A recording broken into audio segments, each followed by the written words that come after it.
Thank you, good evening, welcome, and Merry Christmas. I invite you to rise in body or in spirit, turning in our gray hymnal to number 253, O Come All Ye Faithful, number 253.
Welcome to the First Unitarian Universalist Congregation of Ann Arbor. I'm Reverend Theresa Rohlck. I'm the Minister of Pastoral Care here at this congregation. A very warm welcome to those who are new, especially those who are visiting, to those watching right now online, and to those who might find this service at some later date. And of course, to all of you who have gathered within the walls of the sanctuary, welcome to each and to all. A reminder that next week we will not have an in-person service here, and we encourage you to join the Church of the Larger Fellowship for their services. The links to that are on our website and on the church calendar. We will return in person on January 4th at our regular two services, 9:30 and 11:30 in the morning, for our annual New Year's service where we begin again in stillness. We are delighted that you have chosen to join us on an evening that holds much significance in Christian traditions, the celebration leading up to the birth of the baby Jesus. There are universal messages of hope and peace in the Christmas story, and we offer these to you this evening through music and words, carols and lessons. Importantly, you will contribute to this service with your voices as you sing the story of Christmas in the carols that for many of you may be very familiar. This year, our readings and music will focus on the Christmas story from the perspective of those who gathered to witness the miracle of a holy birth: the angels, the shepherds, the Magi, and the animals. What lessons might we in this time in history learn from being present to that which is holy or sacred, knowing that as Unitarian Universalists, we have infinite expressions of what is holy? We have gathered in community, we have gathered for worship.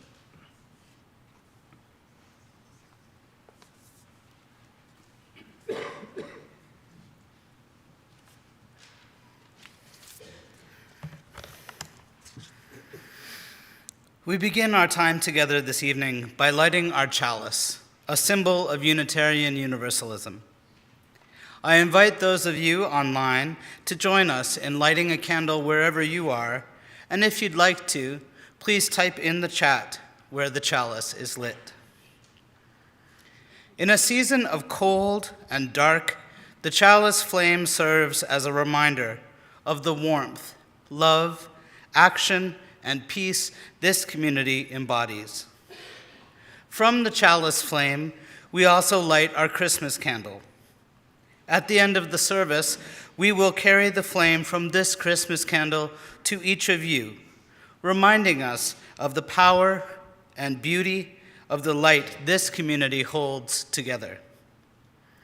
I invite Reverend Manish Mishra-Marzetti to light both the chalice and the Christmas candle, as I offer the words of theologian and civil rights activist Howard Thurman from his book, Mood of Christmas.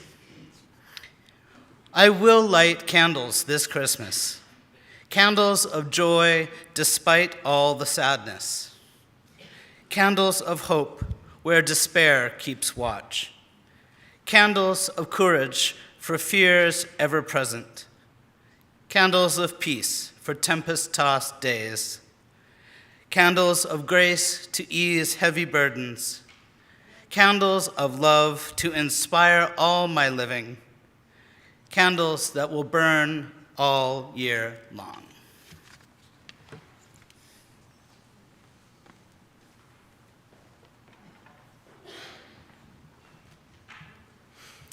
Each year during our special Christmas Eve services, our offering is designated for the minister's discretionary fund.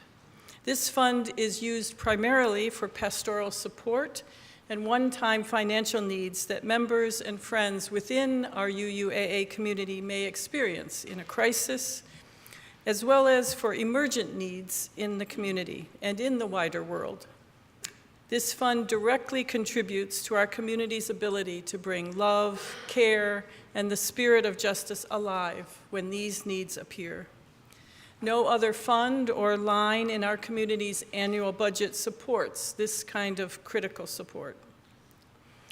I am often the one to receive these confidential requests for assistance, and I'm always struck by the complexity of people's lives and the circumstances that contribute to someone needing assistance. I am truly grateful that in most cases, Reverend Manish can offer support on behalf of the congregation. And while you all will never directly hear the gratitude that comes back to us when we help an individual, please know that it is heartfelt and it has made a difference. You just have to trust me on this. The gratitude extends to all of you. In the past year, we have offered many expressions of pastoral care, including flowers, gifts, meals to individuals and families who need our love and support. Gifts of books have been given to support individuals' spiritual journeys. We have been able to offer one-time financial support to help bridge a financial need or to help cover a medical bill.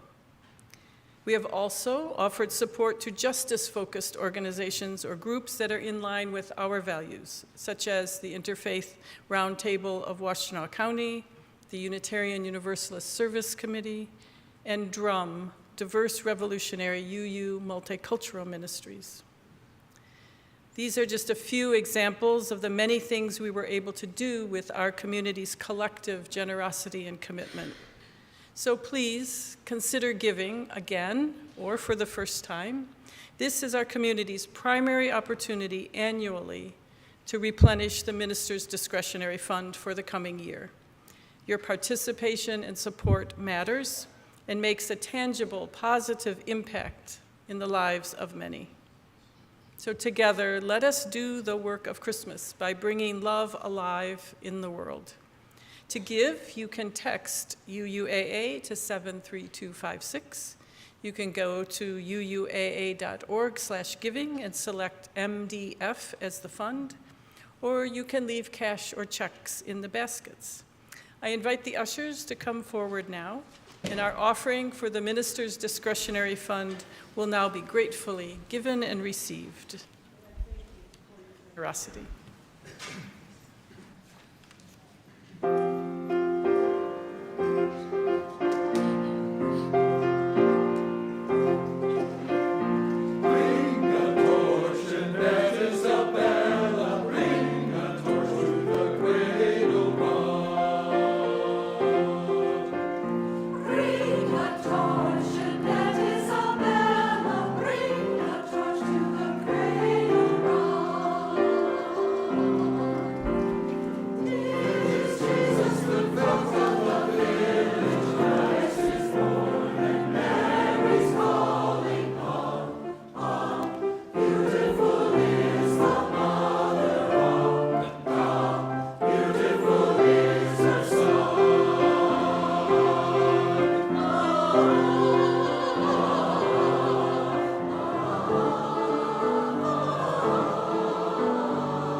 The very first service of carols and lessons can be traced back to Christmas Eve of 1880 in the city of Truro in England, but became more widely established as a Christmas Eve tradition after it was heard at King's College Chapel in Cambridge in 1918 in the aftermath of World War I. It was there, using the rich musical resources of the college, that the format of 9 lessons or readings, usually from Scripture, alternated with singing and carols. We, like many other congregations across the world, are using this format for our service tonight. However, we have chosen lessons that are not from biblical Scripture, but rather from poets whose words capture the perspective of those who came to witness the birth of a baby at Bethlehem. We focus on the angels, the Magi, the shepherds, and the animals. We now begin our time of lessons and carols with a poem by Sarah Teasdale, Christmas Carol.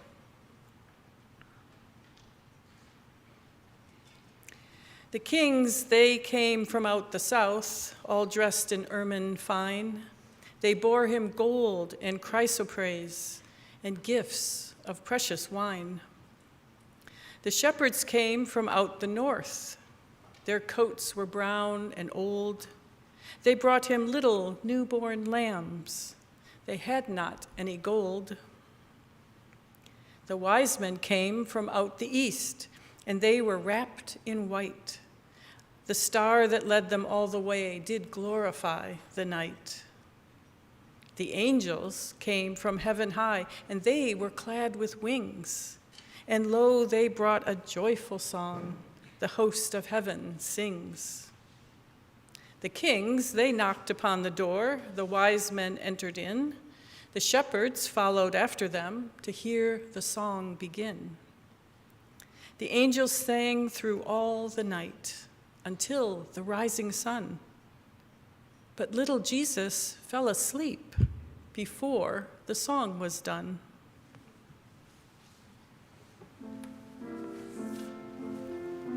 I invite you to remain seated, but turn to the hymnal in page 228 for our next carol, Once in Royal David City, the traditional opening carol of Lessons in Carols from King's College, number 228.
The First Noel by Sarah Etkin Baker.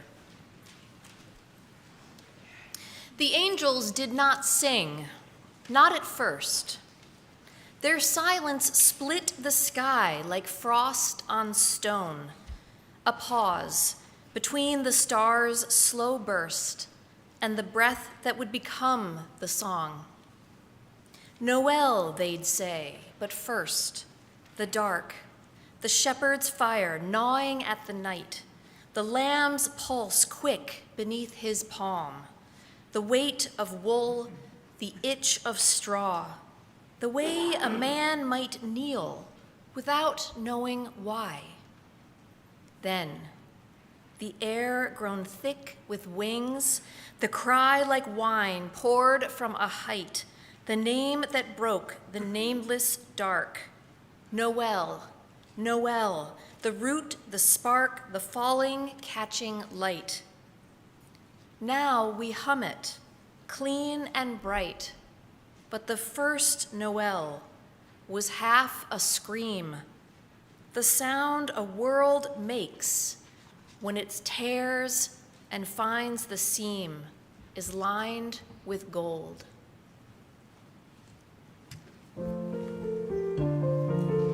Would you stand as you're comfortably willing and able, turning to number 231 as we sing together, Angels We Have Heard on High, number 231.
The Meeting Place by Christopher Pilling.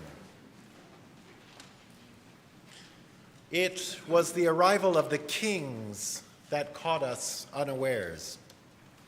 We'd look in on the woman in the barn, curiosity, you could call it, something to do on a cold winter's night. We'd wished her well, that was the best we could do. She was in pain. And the next thing we knew, she was lying on the straw, the little there was of it, and there was a baby in her arms. It was, as I say, the kings that caught us unawares. Women have babies every other day, not that we are there. Let's call it a common occurrence, though, giving birth. But kings appearing in a stable with a, "Is this the place?" and kneeling, each with his gift held out towards the child. They didn't even notice us. Their robes trailed on the floor, rich, lined robes that money couldn't buy. What must this child be to bring kings from distant lands with costly incense and gold? And what were we to make of? Was it angels falling through the air, entwined and falling as if from the rafters to where the gaze of the kings met the child's, assuming the child could see? What would the mother do with these gifts? What would become of the child? And we'll never admit there are angels, or that somewhere between one man's eyes and another's is a holy place, a space where a king could be at one with a naked child, at one with an astonished soldier. Will you remain seated as we turn in the hymnal to sing together number 259, We Three Kings of Orient Are, number 259.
The poet Thomas Hardy offers us even the perspective of the barnyard animals, the oxen, in a poem so entitled, The Oxen. Christmas Eve and 12 of the clock. Now they're all on their knees, an elder said, as we sat in a flock by the embers in hearthside ease. We pictured the meek, mild creatures where they dwelt in their strawy pen, nor did it occur to one of us there to doubt that they too were kneeling then.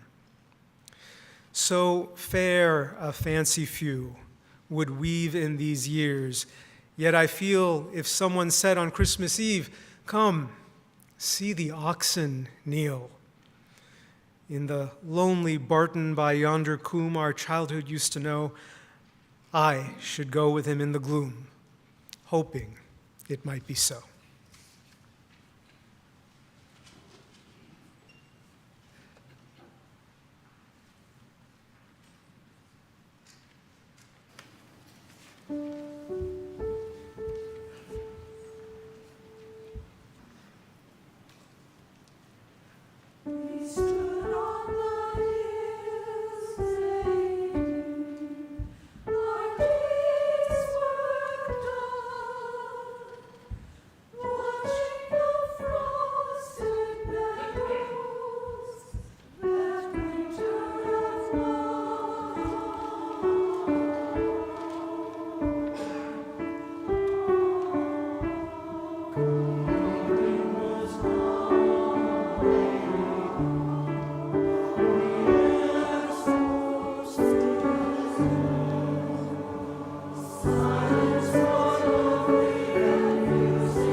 It's typical on Christmas Eve for the birth of baby Jesus, to be the central focus. We gave ourselves a little bit of a challenge this year. What if we just shifted our gaze a little bit? What if we just looked in a little bit of a direction this way, that way, just to see what else is happening in the Christmas story? What about the angels and the shepherds and the Magi and the barnyard animals? What about their experience? Does it matter? Or are they just descriptive color? They add to the background tableau, making the story more interesting. It was the wondering of these supporting characters, you could say, of the Christmas story that birthed tonight's service. And as I kind of was present to that topic of shifting the focus a little bit, I remembered some of my childhood experiences. I have a little confession to share with you.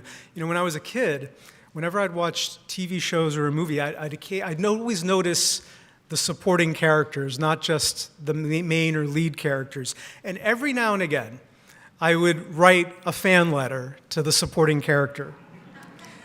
And I tell you, I always got a reply. Always.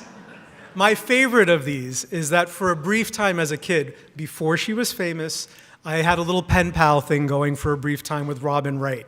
It was fun.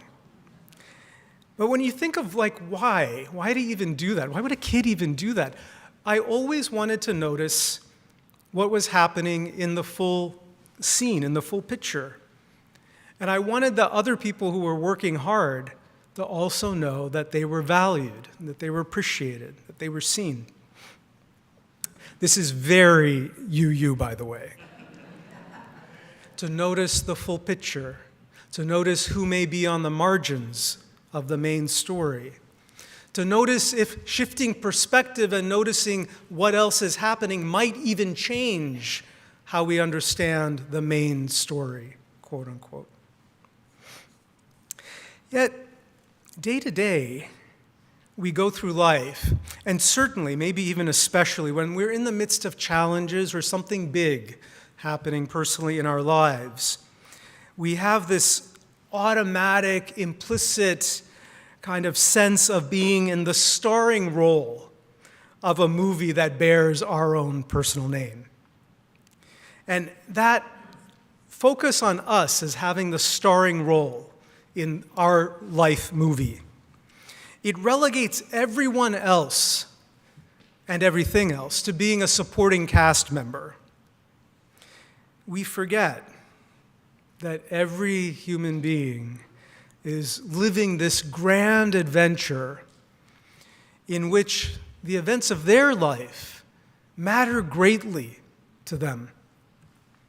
They do, in their own mind, have the starring role. What if we flipped this, though?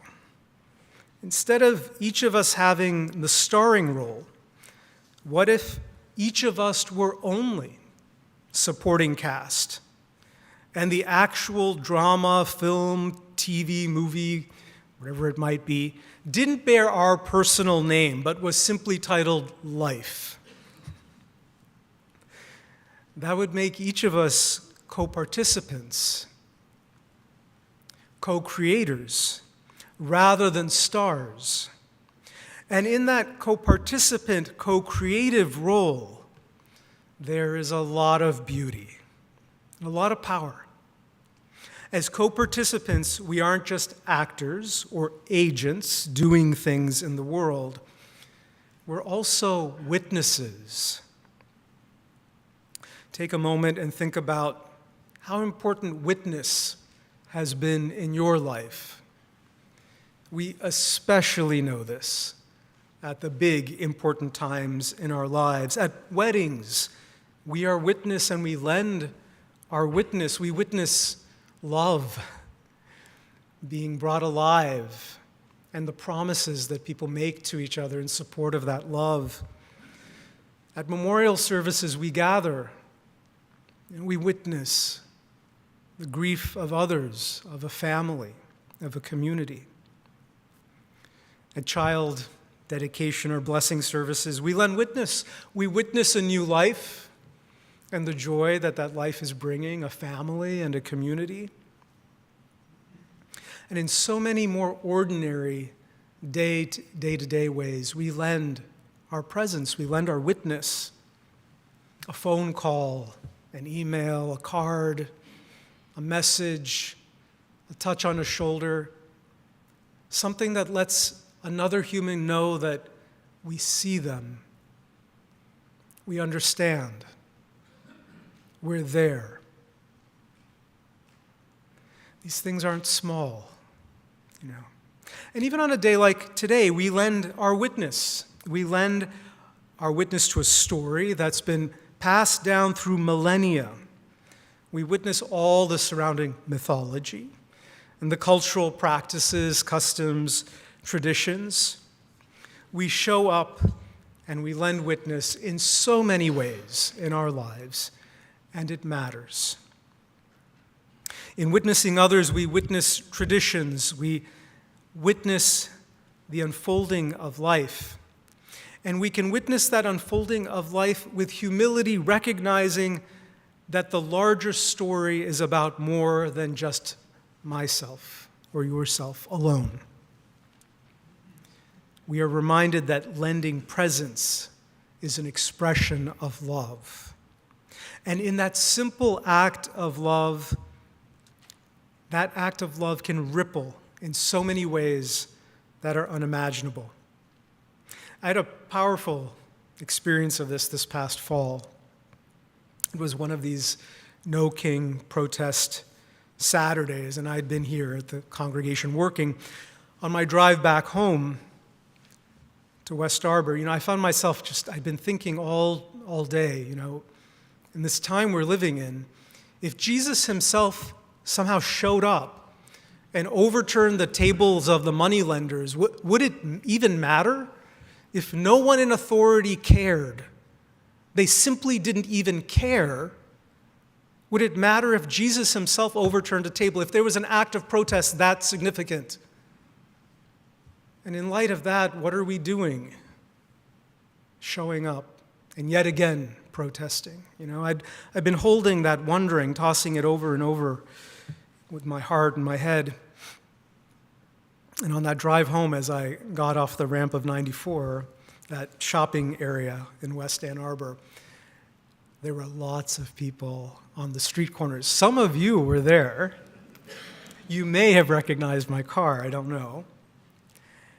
And I found myself so deeply moved. I began sobbing in my car. I realized in that moment we weren't showing up because things were somehow magically going to change in Washington, that people who don't care were going to start to care. We were showing up to lend presence to one another, to help us know that we're not alone,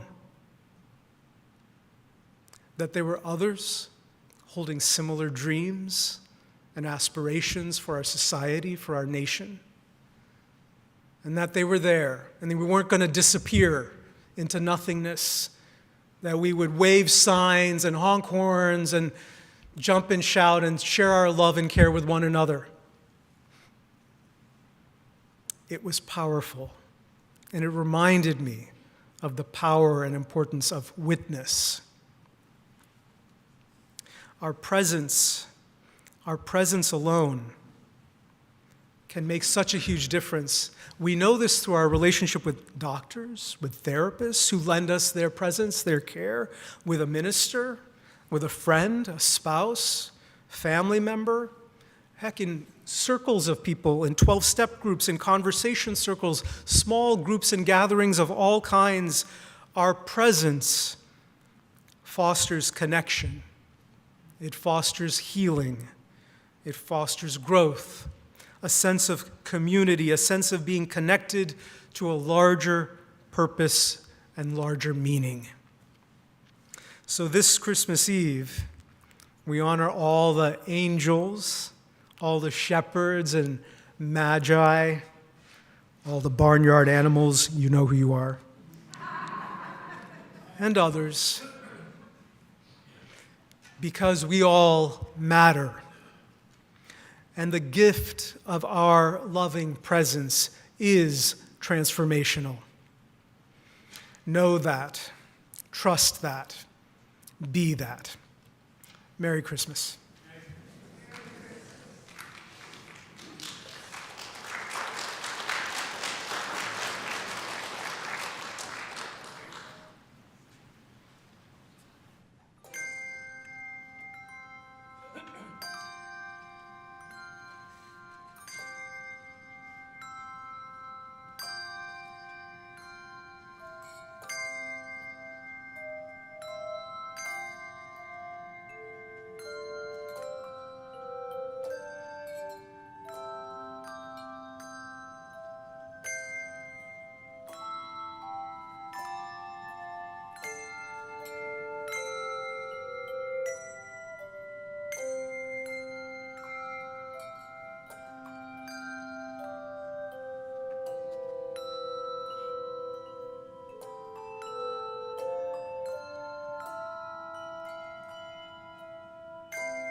In just a few moments, we're going to sing Silent Night, Holy Night, and in preparation for that, I want to first walk through a little bit of safety and logistics around how we're going to safely use candles in community.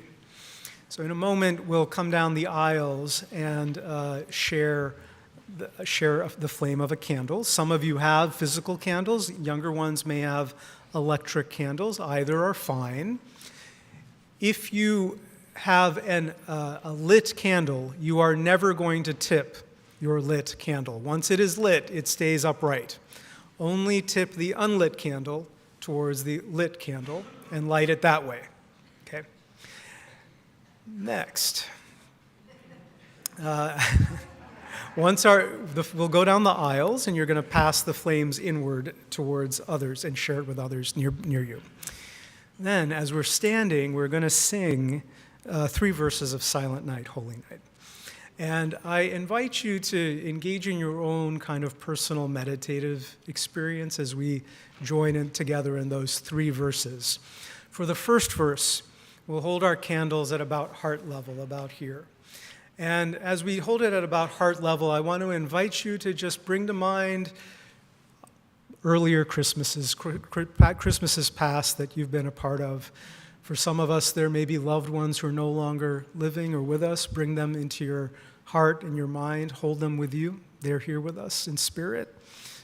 Hold them in your heart. There may be others who are just far away due to distance, either relational distance or for other reasons. Whatever the reason, bring them into your heart and energetically hold them here with us. As we sing the second verse, you'll see me lift up the candle towards eye level. And as I bring my candle up towards eye level, I invite you to join us in noticing this Christmas present. And I offer you to safely look around the sanctuary, around this space. Notice who's here with you. Offer them a smile, and let that smile be your Christmas greeting to them, a recognition that these are your siblings in community, family members near you, who you are celebrating and honoring this Christmas season with. You too, if you're joining us on streaming, you'll also be in our hearts at that time. For the third and final verse, I invite you to, as comfortably able as you safely can, lift your hand up high and your flame up high. Offer that love and care in your heart. Offer that flame that you're holding to a world that so needs our love, compassion, our positive energy. Offer it to the wider world around you. We'll now come forth and share our Christmas flame with you.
Please rise.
Bring our candlelight service to a close, I invite you to take and ponder in your hearts these words by Howard Thurman. When the song of angels is stilled, when the star in the sky is gone, when the kings and the princes are at home, and when the shepherds are back with their flock, the work of Christmas begins to find the lost, to heal the broken, to feed the hungry, to release the prisoner, to rebuild the nations, to bring peace among the people, to make music in the heart. Now, in that spirit of community care, which we know we all hold, as the lights gradually come back up, we invite you to safely blow out your candles, taking care not to splatter the wax or people near you with wax. There will be baskets in the hallway as you exit where you can leave your candles. And for now, we wish you with so much love in our hearts, Merry Christmas, Happy Holidays, and a Happy New Year ahead. Go in love, go in peace.